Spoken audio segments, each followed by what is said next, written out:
আমরা সকলেই জানি আল্লাহ তাআলা পুরুষ ছাড়া কোনো নারীকে পয়গম্বর বানাননি।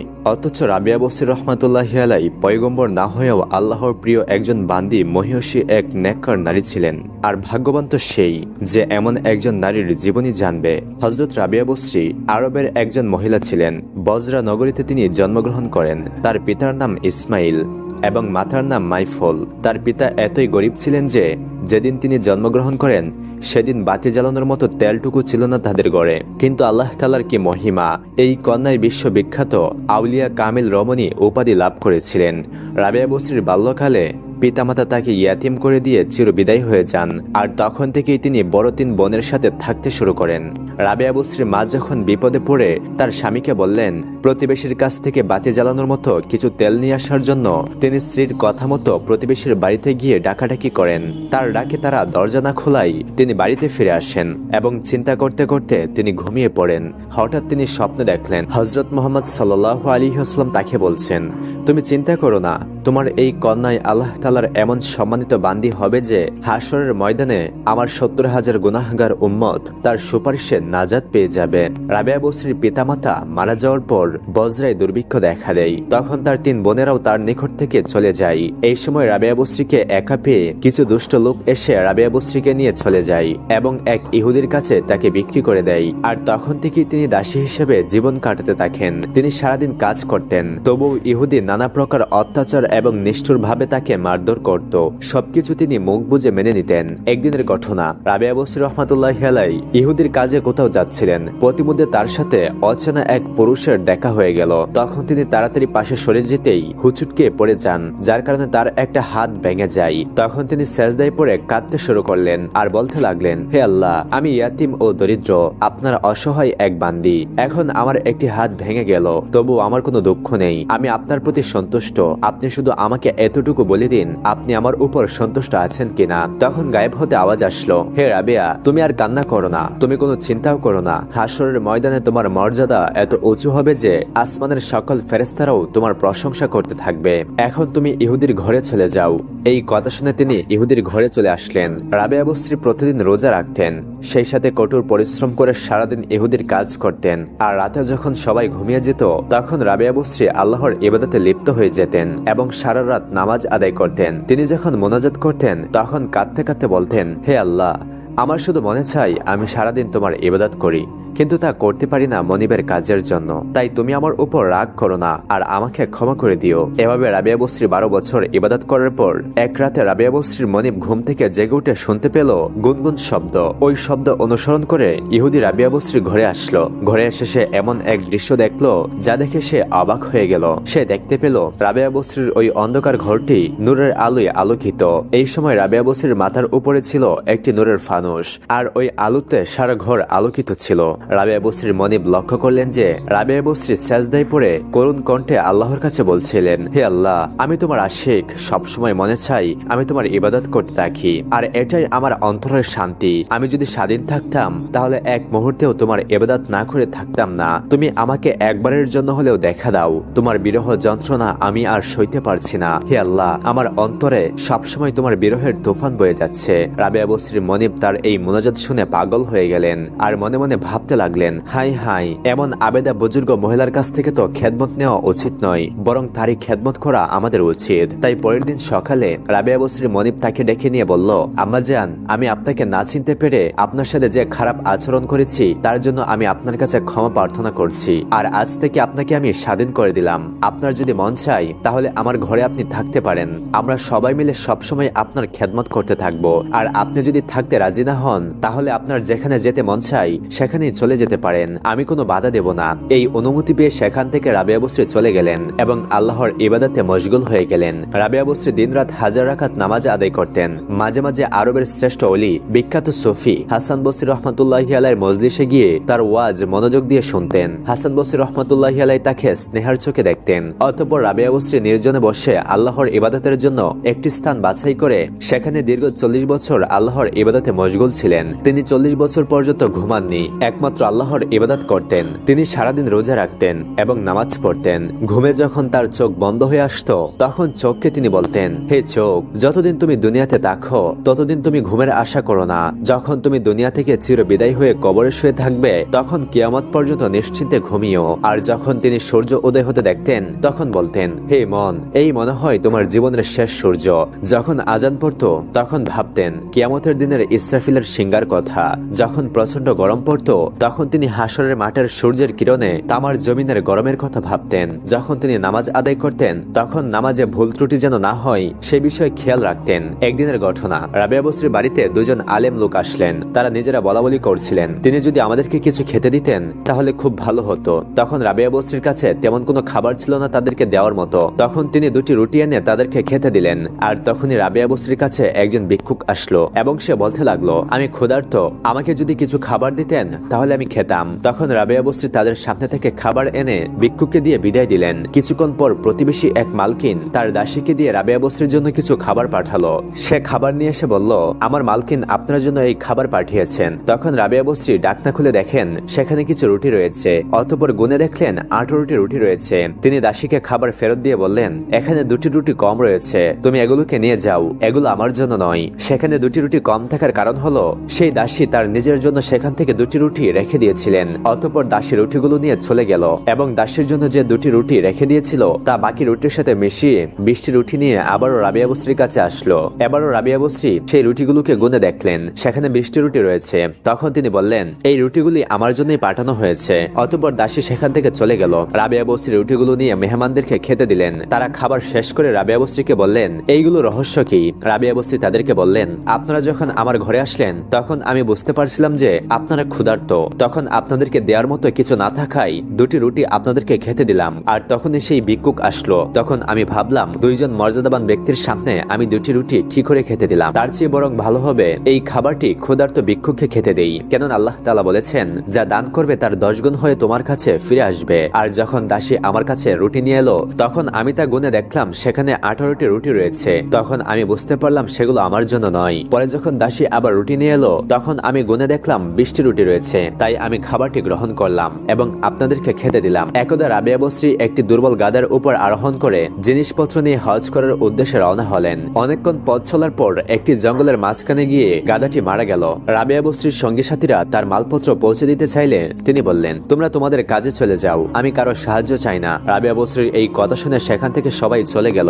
রাবেয়া বসরি তখন আকাশের দিকে তাকিয়ে আল্লাহকে বললেন, হে আল্লাহ, আপনি একজন অক্ষম অবলা নারীর সাথে এমনটা কেন করলেন? আমাকে আপনার ঘরের দিকে রেখে আমার গাধাটিকে মেরে নির্জন বনে আমাকে একা করে দিলেন। এই কথা বলার পর গাধাটি আবার উঠে দাঁড়ালো। অতঃপর তিনি সেই গাধার উপর উঠে আবারও পথ চলতে লাগলেন। মক্কা শরীফের কাছে গিয়ে কেঁদে কেঁদে বলতে লাগলেন, হে আল্লাহ, আমাকে তুমি মাটি দিয়ে সৃষ্টি করেছো আর এই ঘরটি পাথরের ঘর। আমি এই পাথরের ঘর দিয়ে কি করব?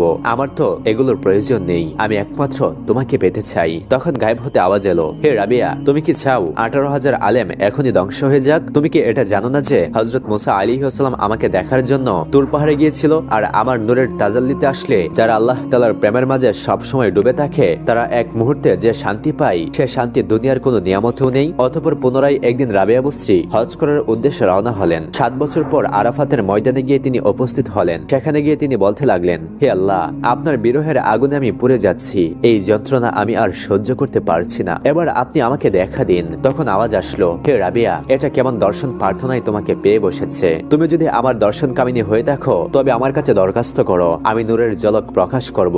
তখন আমার নূরের ঝলকে তুমি পুড়ে বর্ষ হয়ে যাবে। তখন রাবিয়া বসরি বললেন, হে আল্লাহ, আপনার নূরের ঝলক সহ্য করার মতো শক্তি আমার নেই। আবারও আওয়াজ আসলো, হে রাবিয়া, তুমি উপর দিকে তাকিয়ে দেখো। তখন তিনি উপর দিকে তাকিয়ে দেখলেন রক্তের সাগর শূন্য জ্বলছে।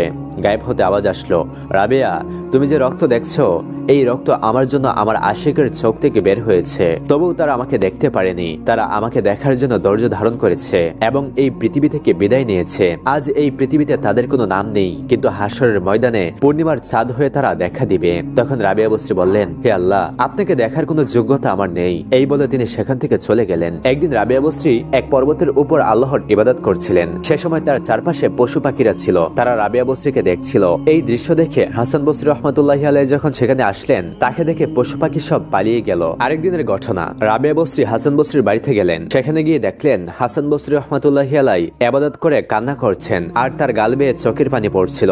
তখন রাবেয়া বসরি বললেন, ওস্তাদজি, আপনার এই কান্না যেন দুনিয়ার কোনো কিছু পাওয়ার আশায় না হয়, এই কান্না যেন হয় আল্লাহকে পাওয়ার জন্য। আরেকদিনের ঘটনা, হাসান বসরি রহমাতুল্লাহি আলাইহি ফুরাত নদীর কাছ দিয়ে যাচ্ছিলেন। তখন তিনি দেখলেন ফুরাত নদীর তীরে বসে আছেন রাবেয়া বসরি। তাকে দেখে হাসান বসরি রহমাতুল্লাহি আলাইহি সামনে এগিয়ে গিয়ে ফুরাত নদীতে জায়নামাজ বিছিয়ে দিয়ে নামাজ পড়তে শুরু করলেন। এই দৃশ্য দেখে রাবেয়া বসরিও তার জায়নামাজ আকাশে উড়িয়ে দিয়ে নামাজ পড়তে শুরু করলেন। আর তখন রাবেয়া বসরি বললেন, ওস্তাদজি, আপনি যা করলেন তা একটা মাছও করতে পারে, আর আমি যা করলাম তা একটা মাছিও করতে পারে। তাই এগুলো না করে আল্লাহ তাআলাকে রাজি খুশি করাই হলো ওলিদের কাজ। আরেকদিন হাসান বসরি রহমাতুল্লাহি আলাইহি কয়েকজন বন্ধুদেরকে নিয়ে রাবেয়া বসরির নিকট সাক্ষাৎ করতে গেলেন। সে সময় রাবেয়া বসরির ঘরে কোনো আলো ছিল না। তিনি তাদের আগমন বুঝতে পেরে নিজের হাতের আঙুলের অগ্রভাগে ফুঁক দিলেন। অমনি তা আগুনের ন্যায় জ্বলে উঠল এবং সারা ঘর আলোকিত হয়ে গেল। রাবেয়া বসরি হাসান বসরি রহমাতুল্লাহি আলাইহিকে বললেন, ওস্তাদজি, মোমবাতির ন্যায় নিজের আলোকে দিয়ে জগৎকে আলোকিত করুন। নিজেকে সবসময় আল্লাহর প্রেমের আগুনে জ্বালাতে থাকুন। দিনরাত ইবাদত করতে করতে সূচের মতো চিকন হয়ে যান। রাবেয়া বসরি দিনরাত মিলে 1000 রাকাত নামাজ আদায় করতেন। রাত যখন গভীর হয়ে যেত তখন তিনি ঘরের ছাদে চলে যেতেন আর দোয়া করতেন, হে আল্লাহ, তারাগুলো কি সুন্দর ভাবে জ্বলছে, লোকেদের চোখগুলো এখন নিদ্রায় অন্ধকার হয়ে আছে, আর এখানে আমি একা রয়েছি তোমার সঙ্গে। এই বলে তিনি ইবাদত শুরু করতেন। যখন দেখতেন রাত ঘনিয়ে ভোর হতে লাগলো তখন তিনি দোয়া করতেন, হে আল্লাহ, রাত প্রায় শেষ হতে লাগলো, আমার কতই না স্বাদ, আমি যে সারা রাত তোমার ইবাদত করলাম, আমার ইবাদত গুলো তুমি কবুল করেছো কিনা তা জানার। তুমি আমাকে জীবন দিয়েছো, আমার খেয়াল রাখছো। তুমি যদি আমাকে তোমার দরজা থেকে বিতাড়িত করো তবু আমি তোমার ভালোবাসার টানে তোমাকে কোনোদিনও ত্যাগ করে যাব না। হে আমার আশ্রয়দাতা, আমার আনন্দ, আমার পালন কর্তা, তুমি আমার প্রাণ। তোমায় পাওয়ার আশায় আমাকে জীবিত রেখেছে, তোমার ভালোবাসাই আমার কামনা। তুমি ছাড়া আমার কেউ নেই। তুমি যদি আমার উপর সন্তুষ্ট থাকো তাহলে আমার সুখ পরিপূর্ণ হয়েছে। হে আল্লাহ, তুমি কি সেই হৃদয়কে জাহান্নামের আগুনে জ্বলাবে যে হৃদয় তোমাকে সবসময় ভালোবাসে? তখন গায়েব হতে আওয়াজ আসলো, রাবেয়া, আমার এমন প্রেমিকের সাথে আমি কখনোই এরকম করব না। তুমি আমার সম্পর্কে এরকম ধারণা করো না। অপর একটি ঘটনা, একদিন হাসান বসরি রহমাতুল্লাহি আলাইহি রাবেয়া বসরিকে বললেন, এখন আপনাকে বিবাহ বন্ধনে আবদ্ধ হওয়া উচিত। তখন রাবেয়া বসরি বললেন, আমার অস্তিত্ব নেই, আমার দেহ নেই, আমি স্বাধীন নই, আমি আল্লাহ তাআলার অধীনে বন্দী, আর তাই আমার বিবাহের আলোচনা তার সাথেই করা উচিত। রাবেয়া বসরির এই কথা শুনে হাসান বসরি রহমাতুল্লাহি আলাইহি বললেন, রাবেয়া, তুমি এই উচ্চ স্থানে কিভাবে উঠলে? তখন তিনি বললেন, আমি পৃথিবীর আরামকে আল্লাহ তাআলার জন্য বিলীন করে দিয়েছি। তখন হাসান বসরি রহমাতুল্লাহি আলাইহি বললেন, তুমি আল্লাহকে কেমন করে চিনলে? তিনি বললেন, আল্লাহ তাআলা আমার অন্তরকে উদয় করে দিয়েছেন, কারণ আমি যখন জীবিকার জন্য কয়েকটি সুতার আটি বিক্রি করে 2 দিরহাম মূল্য পেয়ে 1 দিরহাম ডান হাতে আর 1 দিরহাম বাম হাতে গ্রহণ করেছি, এই ভয়ে যে আমি যেন লোভে পড়ে না যাই, কারণ এই লোভ আমাকে সুপথ ছাড়িয়ে বিপদে নিয়ে যেতে পারে, আর এটাই আমার আল্লাহকে পাওয়ার একমাত্র পথ। রাবেয়া বসরি রহমাতুল্লাহি আলাইহি বললেন, একদিন আমি হুজুর সাল্লাল্লাহু আলাইহি ওয়াসাল্লামকে স্বপ্নে দেখলাম।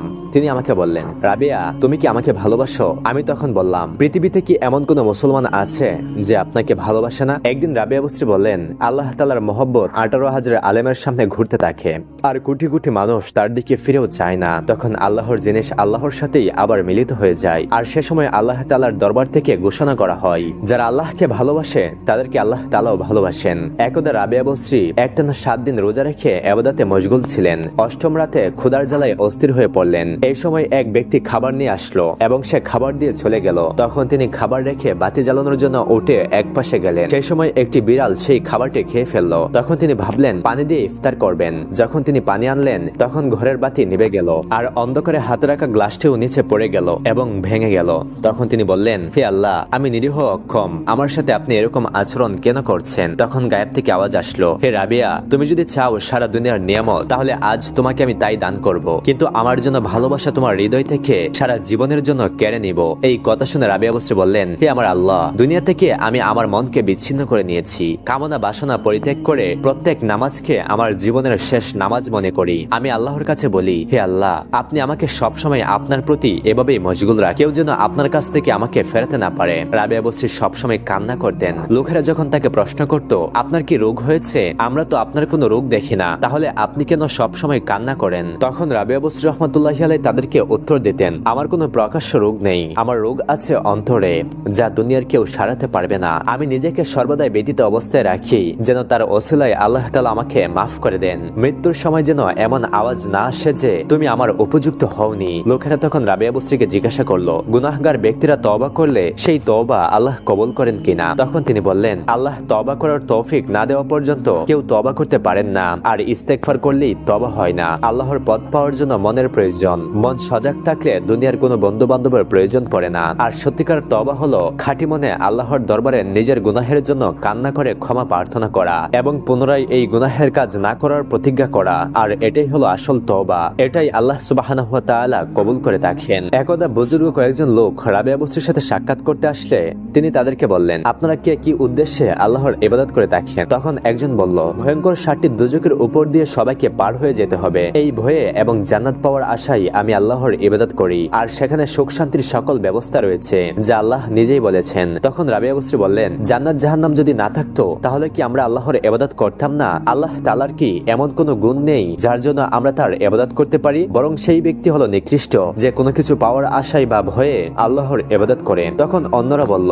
আল্লাহর কাছে আপনার কি কিছু চাওয়ার নেই? রাবিয়া বসরি বললেন, আল্লাহকে সন্তুষ্টি করাই হলো আমার চাওয়া। অতঃপর রাবিয়া বসরির এই কথা শুনে বুজুর্গ ব্যক্তিরা চলে গেলেন। বুজুর্গ ব্যক্তিরা চলে যাওয়ার পর রাবিয়া বসরি এক হাতে পানি আরেক হাতে আগুনের মশাল নিয়ে দৌড়াতে থাকেন। তখন লোকেরা জিজ্ঞাসা করলো, আপনার কি হলো? এসব নিয়ে কেন আপনি দৌড়াচ্ছেন? তখন তিনি বললেন, পানি দিয়ে দুজকের আগুন নিবাতে আর আগুন দিয়ে জান্নাতকে পুড়িয়ে দেওয়ার জন্য যাচ্ছি। যারা আল্লাহর ইবাদত করে জান্নাতের আশায় তারা যেন জান্নাত না পায়। সকলের ইবাদত যেন আল্লাহর সন্তুষ্টির জন্যই হয়। হাসান বসরি রাহমাতুল্লাহি আলাইহি বলেন, রাবিয়া বসরির অসুস্থতার কথা শুনে তাকে দেখার জন্য আমরা তার বাড়িতে গেলাম। গিয়ে দেখলাম রাবিয়া বসরির ইবাদতখানার ঘরের সামনে একজন ব্যক্তি টাকার থলি হাতে নিয়ে দাঁড়িয়ে আছে এবং কান্না করছে। আর ওই ব্যক্তি ছিল ওই শহরের একজন ধনাঢ্যবান লোক। আমি তখন তাকে বললাম, আপনি কেন কান্না করছেন? ব্যক্তিটি তখন বলল, আমি এই বুজুর্গ নারীর জন্য কান্না করছি। তার বরকতের ছায়া আমাদের উপর হতে চলে গেলে আমরা সকলেই ধ্বংস হয়ে যাব। তাই তার চিকিৎসার জন্য কিছু টাকা নিয়ে এসেছি, কিন্তু তিনি এই টাকা গ্রহণ করবেন কিনা সেই ভয়ে আমি যেতে পারছি না।